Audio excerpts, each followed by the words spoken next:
ஒரு கடைக்காரர் தனது கடையை திறந்தபோது ஒரு பெண் வந்து, ஐயா இந்தாங்க உங்க 10 ரூபாய் என்றாள். அந்த ஏழை பெண்ணை, நான் எப்போது உனக்கு 10 ரூபாய் கொடுத்தேன் என்பது போல அந்த கடைக்காரர் கேள்விக்குறியுடன் பார்த்தார்.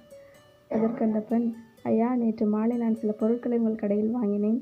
உங்களுக்கு 100 ரூபாய் கொடுத்தேன். ஆனால் 70 ரூபாய்க்குத்தான் நான் பொருள் வாங்கினேன். நீங்கள் 30 ரூபாய் திருப்பி கொடுப்பதற்கு பதிலாக 40 ரூபாய் கொடுத்து விட்டீர்கள் என்று பதிலளித்தார். அந்த 10 ரூபாயை கடைக்காரர் தன் நெற்றியில் வைத்துவிட்டு கல்லாவில் வைத்தார். பிறகு கேட்டார், ஒரு விஷயம் சொல் சகோதரி, பொருட்கள் வாங்கும்போது 5 ரூபாய்க்கு கூட அவ்வளவு பேரம் பேசினாய். இப்போது இந்த 10 ரூபாய் திருப்பி கொடுக்க இவ்வளவு தூரம் வந்திருக்கிறாயே என்று கேட்டார். அதற்கு அந்த பெண், ஐயா பேரம் பேசுவது என் உரிமை, ஆனால் விலை தீர்மானிக்கப்பட்ட பிறகு குறைவாக கொடுப்பது பாவம் என்று பதிலளித்தாள்.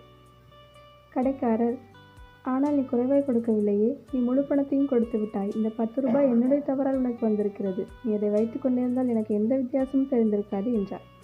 அதற்கு அந்த பெண், அது உங்களுக்கு முக்கியமில்லாமல் இருக்கலாம், ஆனால் அது என் மனசாட்சியில் உறுத்தும். உங்களுடைய பணத்தை நான் தெரிந்தே வைத்து கொண்டேன் என்று எனக்கு தெரியும். அதனால் தான் நேற்றிரவே அதை திருப்பி கொடுக்க வந்தேன். ஆனால் உங்கள் கடை மூடி இருந்தது என்றார். உடனே அந்த கடைக்காரர் ஆச்சரியத்துடன், நீ எங்கே வசிக்கிறாய் என்று கேட்டார். அதற்கு அவள் செக்டார் 8 என்று பதிலளித்தாள். கடைக்காரருக்கு வாயடைத்து போனது. 10 ரூபாய் திருப்பி கொடுக்க 7 கிலோமீட்டர் தூரம் வந்திருக்கிறாயே, இது உனக்கு 2வது வருகையா என்று கேட்டார். அந்த பெண் அமைதியாக, ஆமாம் ஐயா, இது என் 2வது வருகை. மன அமைதி வேண்டுமென்றால் இப்படிப்பட்ட காரியங்களை செய்ய வேண்டும். என் கணவர் இப்போது இந்த உலகத்தில் இல்லை.